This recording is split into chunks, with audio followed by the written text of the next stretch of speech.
ये सब चिरकुट है अरब देश। अरब देश का कोई औकात है?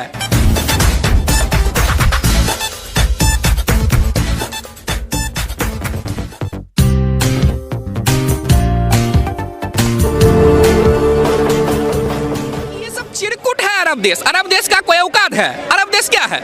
दुनिया में सबसे पावरफुल कौन है? अमेरिका है। अभी तक अमेरिका को कोई चुनौती नहीं दे पाया है।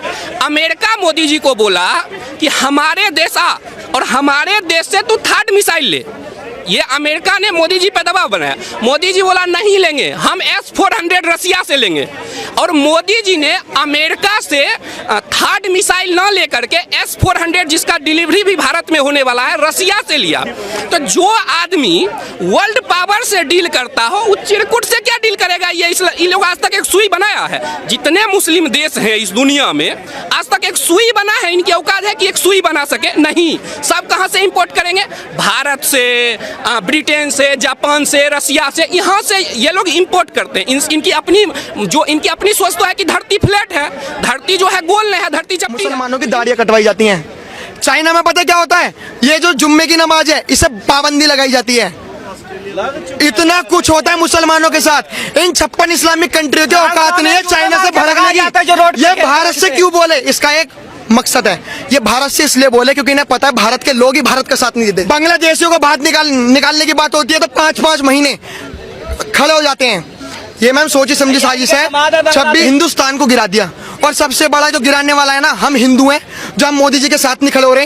ये दबाव में कुछ नहीं हुआ। 190 करोड़ माइनॉरिटी में जो मुसलमान बैठे हुए हैं ना, जो कह रहे हैं हमारे इस्लामिक धर्म को ठेस पहुंच रही है, ठेस पहुंच रही है।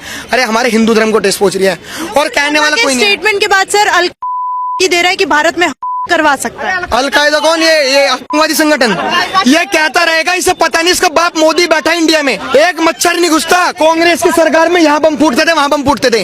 ये मोदी बैठा है बेटा, एक बंदूक नहीं चलने देगा। आम आदमी पार्टी कह रही है कि 75 साल में तो जो देश कभी झुका नहीं उसको मोदी जी ने झुका दिया। 75 साल से देश ने इतना डेवलप करा ही नहीं।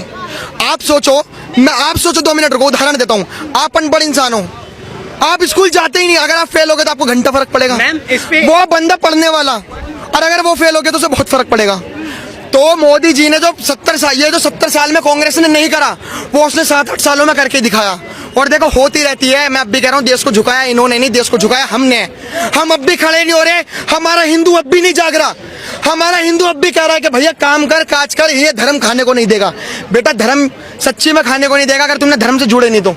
ये जितनी 56 इस्लामिक कंट्री है जो तुम भाईचारे की बातें करते हो ना, एक बार इतिहास पढ़ लो 56 इस्लामिक कंट्रियों का, तुम्हारा सारा 2 दिन में भाईचारे का भूत उतर जाएगा। ये दीवार के पीछे लिखते हैं हम दो हमारे दो, वो भी हिंदी में। इन्हें उर्दू में लिखने की जरूरत है। पॉपुलेशन ही बढ़ा क्यों रहे हैं? इनका मकसद एक ही है। 56 देश हो चुके, 57वां देश हमारा होने वाला है भारत। अगर तुम अब भी नहीं माने तो भैया मैं तब भी कह रहा हूँ, तुम माइनॉरिटी में हो, हिंदू जितने भी हो, जाग जाओ, साथ दे दो मोदी जी का। झुकाने वाले हम ही हैं। और ये जितने भारत में जो बैठे हुए हैं ना आतंकवादी, सबसे बड़ा संगठन वो कौन है? पप्पू खुजलीवाल। आज तक मैंने कभी मंदिर मुसलमान हूँ, एक शिया मुसलमान हूँ। कोई भी व्यक्ति आंख बंद करके बोल देगा वो शिवलिंग है। मैं तो कह रही हूँ किसी मौलाना को बिठा दीजिए जैसे पता ना हो ज्ञानवापी में क्या हो रहा है। देखा ना आपने, औरंगजेब मूत्रालय बन रहा है, औरंगजेब शौचालय बन रहा है। यही जरूरत है आज की। बड़ा मजा आता है याशी काटने में, महिलाओं की जिंदगी को 2 बार करने में, बच्चे पैदा करके छोड़ देने में बड़ा मजा आता है। उस मजे से हमें दिक्कत है। ये वो घिनौने लोग हैं जिन्होंने ना ही कभी अल्लाह का इस्लाम माना, नहीं कभी देश की सरकार को माना। ये कि खून की नदियां बह जाएंगी, मैं तो कहती हूँ बहाएंगे ये लोग, क्योंकि ये लोग आते हुए ये बहाते आए हैं। आज नहीं, पहले से ये लोग दंगे फसाद करते हुए आए। तो आपसे बड़ा जाहिल कोई नहीं है कि हिंदुस्तान में रहकर शिवलिंग और फव्वारे में आप अंतर नहीं बता सकते। अगर आप मंदिर तोड़कर बनाएंगे तो माफ करिएगा, ये जायज नहीं है। लोगों के हिंदू औरतों के पतियों को मारकर आप उनके साथ बच्चे पैदा करिए ताकि आने वाली पुश्तें जो हो मुसलमानों की हो, ताकि मुसलमानों की तादाद बढ़े। उसे बदनाम करने की जरूरत है? शरीयत में तो 4 शादियां भी जायज नहीं है।